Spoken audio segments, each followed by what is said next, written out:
नमस्कार, आप देख रहे हैं न्यूज इंडिया। आपके साथ मैं हूं अभिषेक। बड़ी खबर आपको बता दें, देहरादून से इस वक्त की बड़ी खबर है। सीएम पुष्कर सिंह धामी ने एक बड़ा बयान दिया है। उन्होंने कहा है कि 21वीं सदी का तीसरा दशक उत्तराखंड का होगा। उत्तराखंड सरकार उसी दिशा में काम कर रही है। उत्तराखंड फर्स्ट मेरी सरकार की प्राथमिकता में है। पर्यटन और बागवानी पर विशेष कार्य हो रहे हैं। तो ये बड़ी खबर आपको बता दें, मुख्यमंत्री पुष्कर सिंह धामी ने कहा है कि 21वीं सदी का तीसरा दशक उत्तराखंड का होगा। उत्तराखंड फर्स्ट की दिशा में हम काम कर रहे हैं।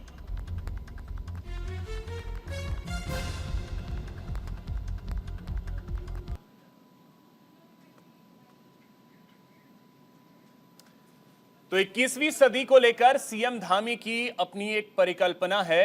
State of the state Uttarakhand first, यह परिकल्पना है पुष्कर सिंह धामी की।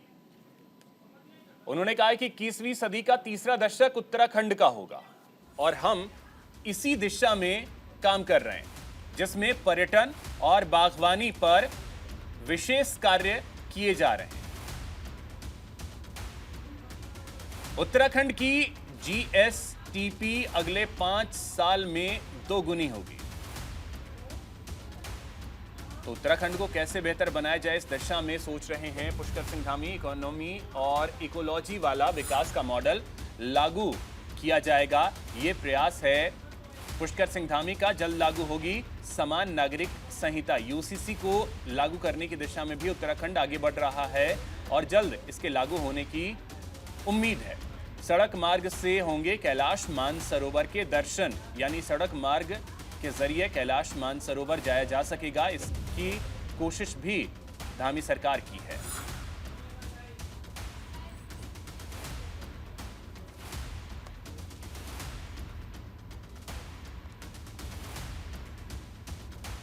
तो आपको बता दें कि उत्तराखंड सरकार की एक कोशिश है कि उत्तराखंड में इकोनॉमी को कैसे बेहतर किया जाए और इस दिशा में बढ़ने की कोशिश है कि पर्यटन और बागवानी पर विशेष ध्यान दिया जा रहा है।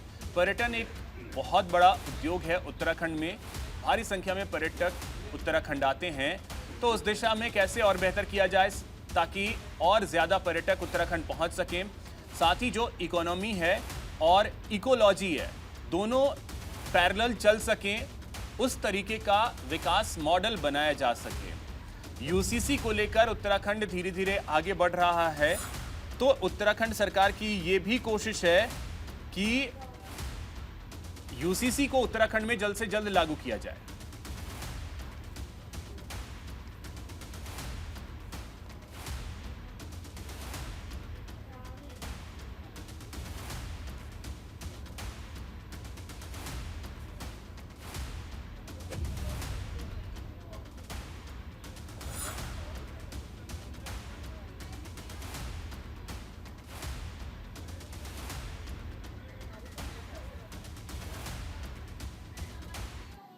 इसी बीच एक बड़ी खबर आपको बता दें, कैलाश मानसरोवर दर्शन को लेकर बड़ी खबर है। कैलाश मानसरोवर दर्शन पर सीएम पुष्कर सिंह धामी बोले, सड़क मार्ग से जल्द होंगे कैलाश मानसरोवर के दर्शन।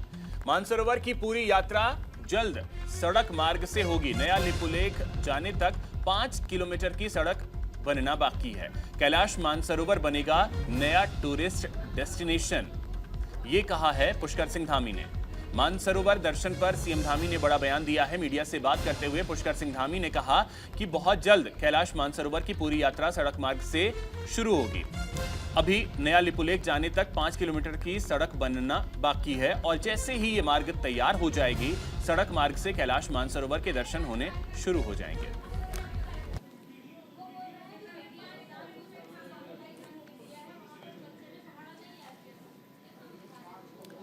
तो आपको बता दें कि कैलाश मानसरोवर को लेकर एक बड़ा बयान दिया है पुष्कर सिंह धामी ने कि सड़क मार्ग से कैलाश मानसरोवर के दर्शन हो सकेंगे। सड़क मार्ग से कैलाश मानसरोवर जाया जा सकेगा, इसका प्रयास है पुष्कर सिंह धामी का। करीब 5 किलोमीटर की सड़क बनना अभी बाकी है।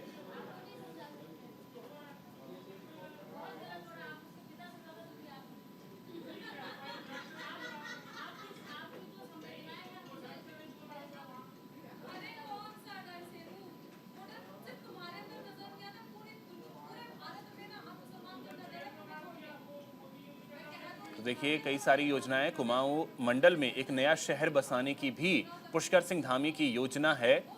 आपको बता दें कि गढ़वाल मंडल में भी एक शहर बसाने की योजना है। पुष्कर सिंह धामी ने कैलाश मानसरोवर यात्रा को लेकर ये बातें कही हैं।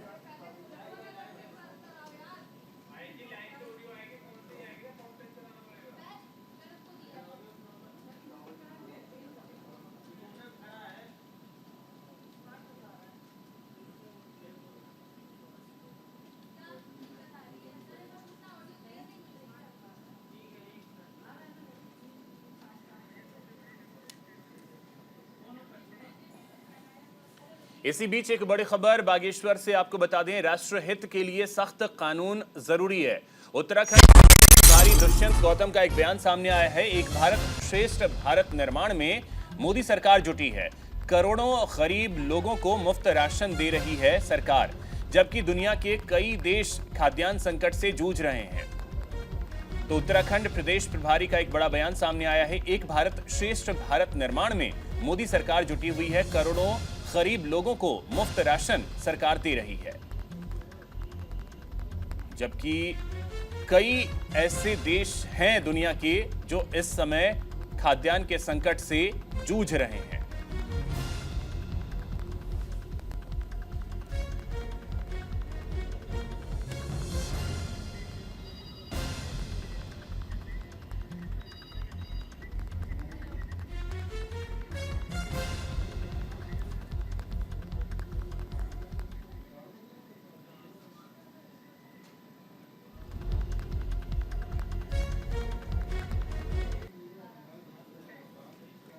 हमारे सहयोगी अनुज इस समय हमारे साथ जुड़ रहे हैं अधिक जानकारी के साथ। अनुज, सबसे पहले तो आपसे ये जानना चाहेंगे कि 21वीं सदी का तीसरा दशक उत्तराखंड का होगा, ये कहा है पुष्कर सिंह धामी ने। इसे किस तरीके से देखा जाए? साथ ही मानसरोवर अब सड़क मार्ग से भी जाया जा सकेगा, इसकी भी कोशिश है। साथ ही यूसीसी को भी जल्द से जल्द लागू करने को लेकर उत्तराखंड आगे बढ़ रहा है। तो क्या जानकारी इन सभी चीजों को लेकर? बिल्कुल अभिषेक, जिस तरीके से लगातार मुख्यमंत्री पुष्कर सिंह धामी एक के बाद एक जो है मास्टर स्ट्रोक खेल रहे हैं। लगातार यूसीसी की अगर बात करें तो उत्तराखंड में उसको लेकर के आ रहे हैं। धर्मांतरण को लेकर के उन्होंने कानून बनाया कि अगर कोई धर्मांतरण करता है, अगर कोई इस तरीके का कृत्य करता है तो 10 साल की सजा उसको होगी। साथ ही साथ अगर बात करें मानसरोवर को, अब मुख्यमंत्री पुष्कर सिंह जो अगला डेस्टिनेशन है, चूंकि केदारनाथ के बाद जो अगला डेस्टिनेशन कहा जा सकता है पर्यटन के लिहाज से, वो कैलाश मानसरोवर है। और जो लिपू लेक है, लिपू लेक से और कैलाश मानसरोवर तक जो रास्ता है, अब उस रास्ता, अभी तक की जो रास्ता नहीं बना हुआ था, अब उसमें 5 किलोमीटर की सड़क बनाई जाएगी कि लिपू लेक से और कैलाश मानसरोवर तक जो भी यात्री जाते हैं, जो भी श्रद्धालु जाते हैं, वो आसानी से जा सके। और सबसे बड़ी चीज यह है कि कैलाश मानसरोवर को टूरिस्ट में डेस्टिनेशन के तौर पे किस तरीके से उभारा जाए, ये मंशा मुख्यमंत्री पुष्कर सिंह धामी की है। साथ ही साथ मुख्यमंत्री पुष्कर सिंह धामी उत्तराखंड के जितने भी टूरिस्ट प्लेस हैं, उनको किस तरीके से आप उभार सकते हैं, किस तरीके से उनको आगे बढ़ा सकते हैं, कितना पर्यटक उत्तराखंड में आ सकता है, इसको लेकर के बड़ी रणनीति बन रही है। कैबिनेट की अगर बात करें तो कई ऐसे अहम प्रस्ताव हैं जो कैबिनेट में पास हो चुके हैं और पास हो भी रहे हैं। इन्वेस्टर समिट की भी अगर बात करें तो दिसंबर में इन्वेस्टर समिट होना अभिषेक, इसको लेकर के मुख्यमंत्री लगातार प्रयासरत है। और मुख्यमंत्री का ये कहना है कि चाहे वो टूरिज्म को लेकर के हो, चाहे वो उत्तराखंड स्टेट को आगे बढ़ाने को लेकर के हो, क्योंकि अब उत्तराखंड स्टेट 21वीं सदी में जाएगा। कहा जा सकता है कि अभी तक की जितने भी उत्तराखंड को बने हुए साल हुए, उससे अब 21वें साल पे उत्तराखंड पहुंचेगा। तो एक बड़ी संभावनाएं भी उत्तराखंड को लेकर के हैं। आपदा भी एक बड़ा माहौल क्रिएट करती है चीजें, लेकिन है क्या कि उत्तराखंड स्टेट में टूरिज्म को लेकर के बढ़ावा मिले। बद्रीनाथ हो, केदारनाथ हो, गंगोत्री हो, यमुनोत्री हो, इसको लेकर के लगातार मुख्यमंत्री पुष्कर सिंह धामी प्रयास करते हैं। जी चलिए, आप हमारे साथ बने रहें, आगे भी खबरों पे आपसे अपडेट लेते रहेंगे। उत्तराखंड हाईकोर्ट ने अपने एक महत्वपूर्ण आदेश में कहा है कि किसी व्यक्ति के खिलाफ कोर्ट में चार्जशीट दायर होने पर भी वह कोर्ट में अग्रिम जमानत प्रार्थना पत्र दायर कर सकता है। हाईकोर्ट के 3 जजों की खंडपीठ ने 2-1 के बहुमत से यह फैसला दिया है। कोर्ट में चार्जशीट दायर होने के बाद क्या अग्रिम जमानत प्रार्थना पत्र दायर हो सकता है? इस सवाल पर हाईकोर्ट के 2 जजों के विरोधाभासी निर्णयों के बाद यह निर्णय मुख्य न्यायाधीश की अध्यक्षता में लार्जर बेंच को रेफर किया गया था, जिसके बाद हाईकोर्ट ने यह आदेश जारी किया है।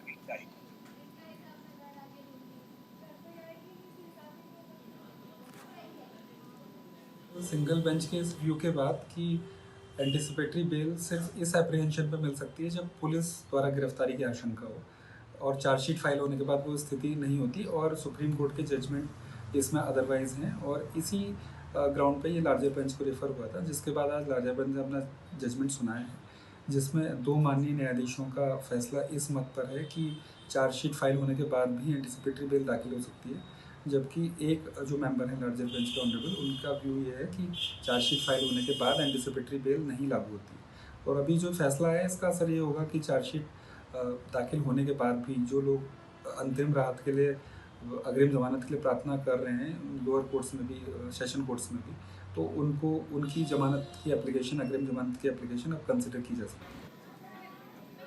अगली खबर लक्सर से है, जहां छोटे बच्चों के टीकाकरण को लेकर स्वास्थ्य विभाग विशेष अभियान चला रहा है, जिसके लिए एएनएम और स्टाफ नर्स को टीकाकरण का टारगेट 100% किए जाने के लिए खास टिप्स दिए जा रहे हैं। अपर मुख्य चिकित्साधिकारी डॉक्टर अनिल वर्मा ने बताया कि छोटे बच्चों का टीकाकरण किया जाना बेहद जरूरी है, क्योंकि इस टीकाकरण से बच्चों की 4 मुख्य बीमारी, जिनमें पैरालिसिस, बुखार, काली खांसी और गले की बीमारियों पर रोकथाम लग सकेगा। ये जो कार्यक्रम था ना, ये हम लोग इसको वर्कशॉप बोलते हैं। ये वर्कशॉप होता है acute flaccid paralysis and other vaccine preventable disease, यानी कि टीकाकरण से बचने वाली जितनी बीमारियां होती हैं, तो उसमें क्या होता है कि हम लोग टीकाकरण तो कर ही रहे हैं। अब टीकाकरण करने के पश्चात हम लोगों को क्या फल मिल रहा है, ये पता तभी चल पाता है जब हम लोग सर्वेक्षण को भी अपनाते हैं। अब इस सर्वेक्षण में क्या करते हैं कि ये बीमारियां जो कम्युनिटी में होती हैं, जो समुदाय में होती हैं, ये हमारे पास से रिपोर्ट होकर के आती हैं। जब ये रिपोर्ट होकर के आती हैं तो हमारे मेडिकल ऑफिसर्स इसको इन्वेस्टिगेट करते हैं और फिर इसका सैंपल भी लेते हैं।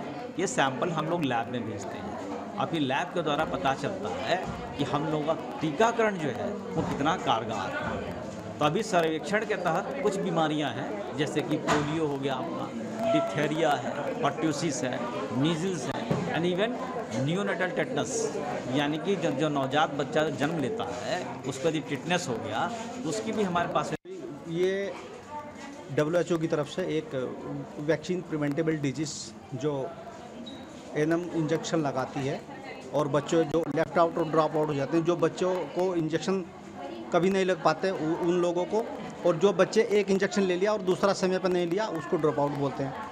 उसके संदर्भ में एक हमारी AFP होती है, एक्यूट फ्लैसिड पैरालिसिस, जो लुंचपन होता है, उसके रिगार्डिंग हमारे SMO डॉक्टर अजीत गुप्ता जी, जो इन्होंने इनको सभी को एक वर्कशॉप दी, ट्रेनिंग दी एक, तो उसके रिगार्डिंग सभी को एक एक करके हम लोगों ने उनको सिखाया और फिर उनको हमने डेमो कराया कि कारण क्या है, 100% वैक्सीनेशन क्यों नहीं हो पा रहा।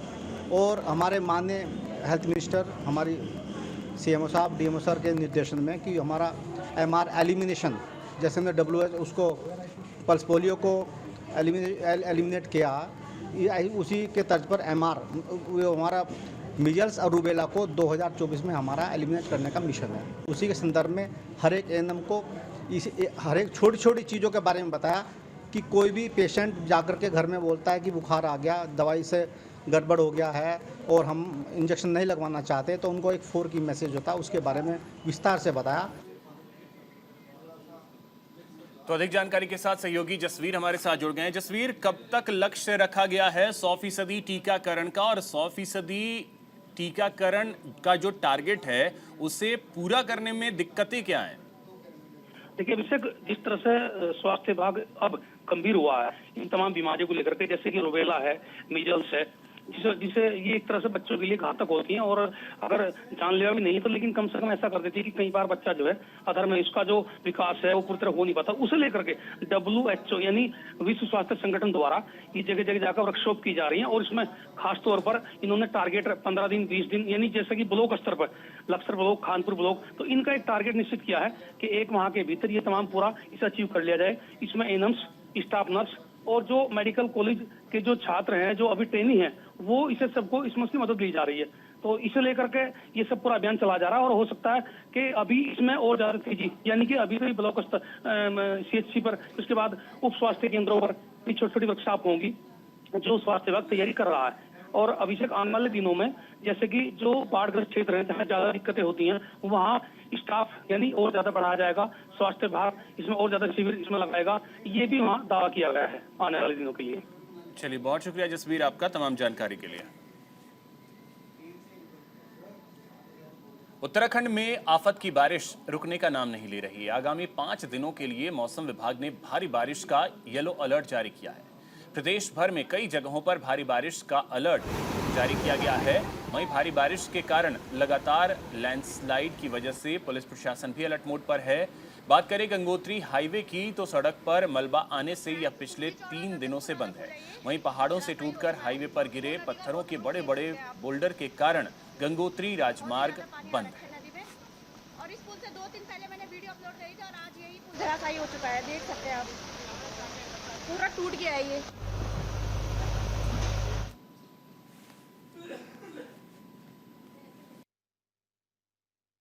देखिए, मैं बताऊं, PWD रोज सड़कों का, हमारी टोटल फील्ड में लगभग 450 के करीब जेसीबी किसी न किसी रूप में डिप्लॉयड हैं और डेली हम सड़कों को खोलते हैं, लेकिन बारिश से कुछ सड़कें फिर वो हो जाती हैं। तो लेकिन अब एज ऑन डेट ये संख्या घटती बढ़ती रहती है। जो मैं आपको 136 बता रहा हूँ ये घटती भी है और बढ़ भी जाती है जैसी जो है बारिश की स्थिति हुई। तो जेसीबीज राउंड द वो लगी हुई हैं, लेकिन किसी किसी पॉइंट पे ऐसा होता है कि जेसीबी ने दिन में खोला, रात में फिर बारिश हुई, फिर बंद हो गई, तो वो नंबर तो फिर वो हो जाएगा। लेकिन मैक्सिमम हम सोचते हैं कि 1 या 2 दिन में हम सड़क को खोल देते हैं। कुछ विलेज रोड हैं जहाँ विशेष परिस्थिति हो गई, ऐसा ब्रीच हो गया, जहाँ ऐसा निर्माण करना पड़ रहा है जो जेसीबी से नहीं संभव है, उसी में थोड़ा सा समय जाए। तो उत्तराखंड में लगातार बारिश का दौर जारी है। अगले 5 दिनों के लिए मौसम विभाग ने येलो अलर्ट जारी किया है। कई जगहों पर लगातार बारिश हो रही है।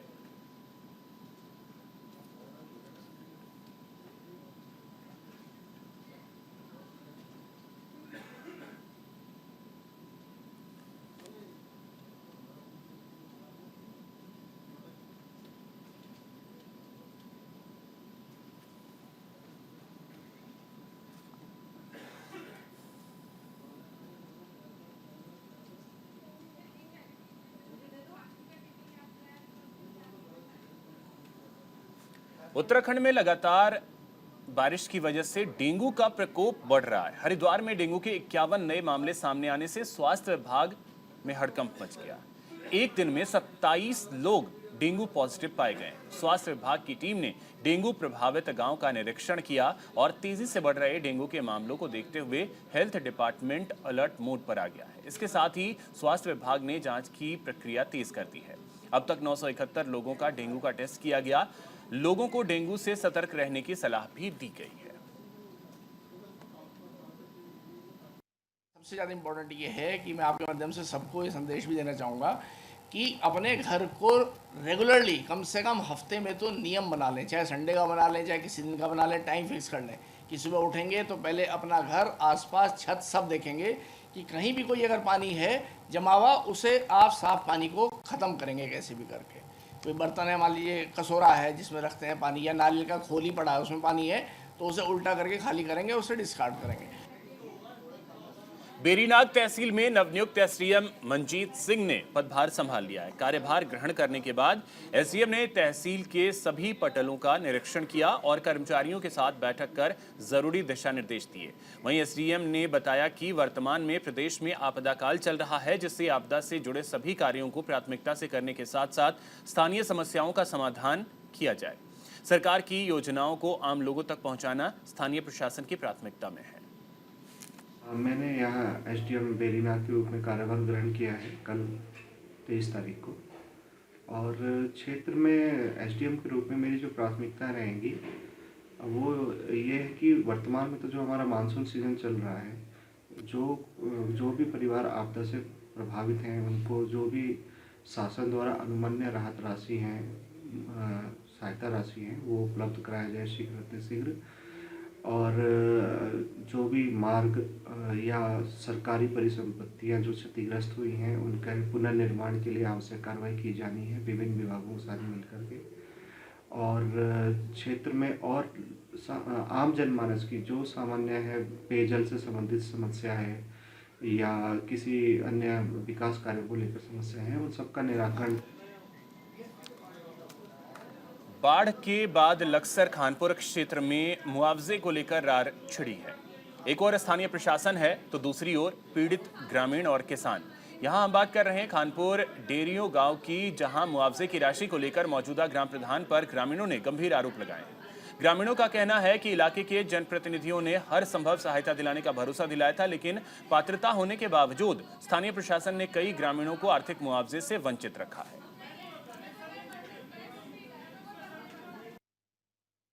सारी टीन भट्ठी पड़ी, मुंह देख देख के पैसे दे रहा। हम आज तक देखने भी नहीं आया वो कि क्या हो रहा है यहाँ, क्या नहीं हो रहा। बताओ, इंगे चाक सबको मिल के सबको मुंह देख देख के पैसे दे रहा। यहाँ हम विधवा वैसा देखने भी नहीं आया, हमारे बच्चों को भी नहीं देखने आया कि क्या आ रहा क्या नहीं आ रहा। जिनका आमदनी हो रही वहीं जा रहा, प्रधान भी मुंह देख देख के बात कर रहा। इसने श्रवण कुमार ने जब से प्रधान बना 1.5 साल हो गया, अभी तक तो कोई काम करा नहीं, और जो काम कर रहा था वो देखा कर रहा है। जिनका नुकसान नहीं हुआ उन्हें इसने मुआवजा दिवाया, जिनका नुकसान हुआ दीवार गिरी है जो भी गिरा है उसका कुछ नहीं दिवाया। और जैसे बुलावे तो देखने भी नहीं आता है। 50,000 रुपये का नुकसान हुआ और सिक्योरिटी ने नहीं सुनी बिल्कुल ही मेरी। मैंने बहुत अरदास से लगाया, उनका हाथ जोड़ कर प्रार्थना करी। मेरी प्रधान ने कुछ नहीं कहा जी, प्रधान बोला भी नहीं। सिक्योरिटी ने मैंने सीधी मना कर दी। अगते इसमें दुकान का इसमें कोरोल नहीं है, प्रधान ने कुछ नहीं कहा। हमारे गांव डेरियो है जी, डेरियो में जनप्रतिनिधि आए थे, उमेश कुमार जी आए थे। उन्होंने हर तरह के सहायता देने का आश्वासन दिया था।